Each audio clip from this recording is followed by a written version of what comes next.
श्री सुखदेव जी बोले, हे राजा परीक्षित, माली को अपने श्रीमुख से आशीर्वाद प्रदान कर श्री राम और श्याम मथुरा के मार्ग पर आगे बढ़े। नगर निवासियों को सुख प्रदान करते हुए धीरे धीरे चल रहे थे। तब एक स्थान पर थोड़ा ठिठकते हुए श्री कृष्ण जी ने बलराम जी से कहा, हे दाऊ भैया, यहाँ मुझे अंगारंग और चंदन की मिली जुली सुगंध आ रही है। उनकी बात सुनकर बलराम जी बोले, अरे कन्हैया, तुम तो मार्ग चलते हुए भी कुछ न कुछ करते रहते हो। जिस समय वे आपस में बात कर रहे थे, उसी क्षण हाथ में चंदन एवं अंगराग का कटोरा लिए हुए कुब्जा नाम की मालिन आती हुई दिखाई दी। उसे देखकर श्री कृष्ण जी मंद मंद मुस्कुराने लगे। उनकी मुस्कान में कौन सा रहस्य छिपा हुआ था, अंतर्यामी के मन की बात कोई न जान सका।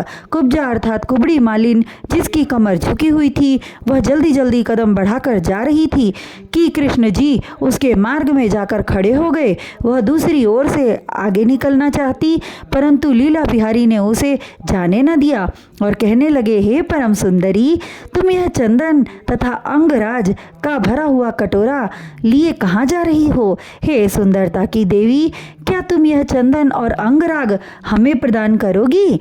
भगवान श्री कृष्ण के वचन सुनकर वह कहने लगी, मुझे सुंदरी कहकर क्यों मेरा मखौल उड़ा रहे हो? मेरे तन को देखो, मेरा अंग 3 स्थानों से टेढ़ा है, फिर भी तुम मुझे सुंदरी कह रहे हो। तब श्री कृष्ण जी हंसकर कहने लगे, मुझे तो तुम सुंदरी ही दिखाई दे रही हो। भगवान मुरली मनोहर की वाणी सुनकर वह पुनः बोली, हे नंद दुलारे, तुमने पूछा, मैं राजा कंस की प्यारी दासी हूँ और प्रतिदिन उनको चंदन तथा अंगराग लगाने जाती हूँ, लेकिन मेरे मन में सदैव आपकी मोहिनी मूरत सांवली सूरत बसी रहती है। आज तुम्हारा दर्शन पाकर मैं धन्य हो गई। मेरे वर्षों की अभिलाषा आज पूर्ण हो गई। अब मुझे कंस के दंड का कोई भय न रहा। यदि आज्ञा दें तो तुम्हारे शरीर में चंदन और अंगराग का लेप करके तुम्हें सजाऊं और अपने जीवन को धन्य करूं। भगवान श्री कृष्ण भक्त वत्सल कहे जाते थे। प्रेम ही उनकी सर्वोच्च पूजा है। कब इनकार करने वाले थे, अतः प्रसन्न होकर उन्होंने अपनी स्वीकृति प्रदान कर दी। आज्ञा पाकर कुब्जा अत्यंत प्रसन्न हुई। तब श्री कृष्ण तथा बलराम जी को प्रेम पूर्वक बिठाकर उनके शरीर को अंगराग से सजाने लगी। श्री कृष्ण जी को पीले रंग तथा बलराम जी को लाल रंग का अंगराग लगाने के पश्चात सुबासित चंदन का तिलक लगाया और कहने लगी, हे सौंदर्य की मूर्ति, तुम्हारी रसिकता, मंद मुस्कान तथा मन को लुभाने वाली तिरछी चितवन देखकर मेरी आत्मा अत्यंत प्रसन्न हो उठी है। मैं तुम्हारे ऊपर अपने जन्म जन्म के पुण्यों का फल न्यौछावर करती हूँ। कुब्जा की प्रेम रस से ओतप्रोत वाणी सुनकर भगवान श्री कृष्ण जी अत्यंत प्रसन्न होकर उसके पैर के अंगूठे पर अपना कोमल पैर रखकर उसकी ठोड़ी के नीचे अपना हाथ रखकर उसे सीधा कर दिया।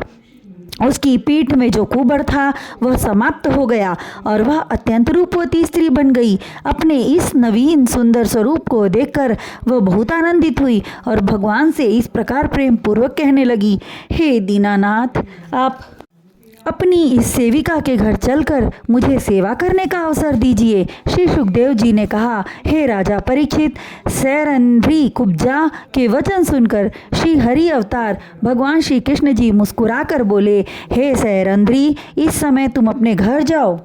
मैं और दाऊ भैया अपना कार्य पूर्ण कर तुम्हारे घर अवश्य आएंगे, किंतु प्रथम मुझे कंस से भेंट करना परम आवश्यक है। प्रभु के श्री मुख से निकले वचन को स्वीकार कर वह आंचल को सिर पर रखकर अपने घर चली गई। वहाँ अन्य स्त्रियां उसे देखकर उसके भाग्य की सराहना करती हुई कहने लगी, हे कुब्जा, तू बड़भागिनी है जो श्री श्याम किशोर तुझसे प्रेम पूर्वक मिले। हमारे ऐसे भाग्य कहाँ।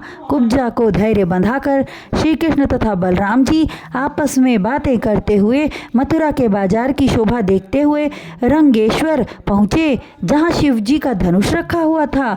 उस धनुष की रक्षा करने के लिए कंस ने बहुत से शूरवीरों को नियुक्त किया था। भगवान श्री कृष्ण उस धनुष को देखने की इच्छा से उस ओर बढ़े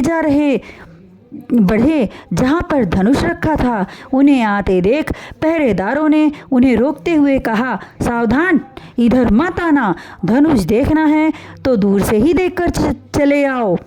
किंतु त्रिलोकपति श्री कृष्ण जी कहाँ मानने वाले थे। वे मंद मंद मुस्कुराते हुए धीरे धीरे चलकर मंच के निकट पहुँचे, हाथ जोड़कर शिव जी के धनुष को प्रणाम किया। तत्पश्चात उस मंच पर चढ़ गए और देखते ही देखते उस भारी धनुष को कमल के फूल की भांति एक हाथ में उठा लिया। हे राजन, जिस समय श्री कृष्ण जी ने शिव धनुष उठाया, कंस के पहरेदारों में खलबली मच गई। वे आंखें फैलाकर उन्हें आश्चर्य की दृष्टि से देखने लगे और परस्पर कहने लगे, जो धनुष हम 10-10 बलवानों से नहीं उठता था, उसे एक बालक ने उठा लिया। और तब उनके आश्चर्य की सीमा न रही जब श्री मुरली मनोहर ने उस धनुष पर डोरी चढ़ाते हुए उसे तोड़ दिया।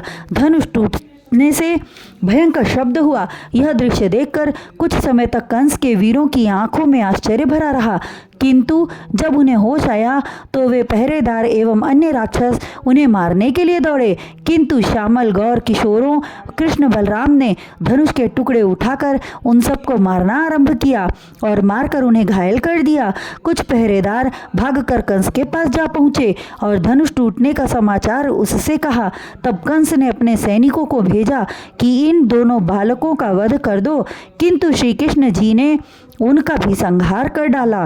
तत्पश्चात वे गोप ग्वालों को लेकर अपने डेरे पर वापस लौट आए। वहां नंद जी ने श्री कृष्ण बलराम तथा सभी ग्वालों को नए वस्त्र पहने हुए देखकर कहने लगे, मथुरा गांव हमारा नहीं है, अतः तुम्हें उपद्रव नहीं करना चाहिए था। हे राजन, कंस को जब यह समाचार प्राप्त हुआ कि उन दोनों बालकों ने हमारे बहुत से सैनिकों को मार डाला, तब वह अत्यधिक चिंतित होकर पलंग पर जा लेटा और आंखें बंद करके विचार करने लगा। हमारा पाला शक्तिशाली शत्रु से पड़ा है, निश्चित रूप से मेरा काल है। इस प्रकार विचार करते हुए वह सो गया। निद्रावस्था में उसे स्वप्न आने लगे। उसने अपना मस्तक कटा हुआ दिखाई देने लगा।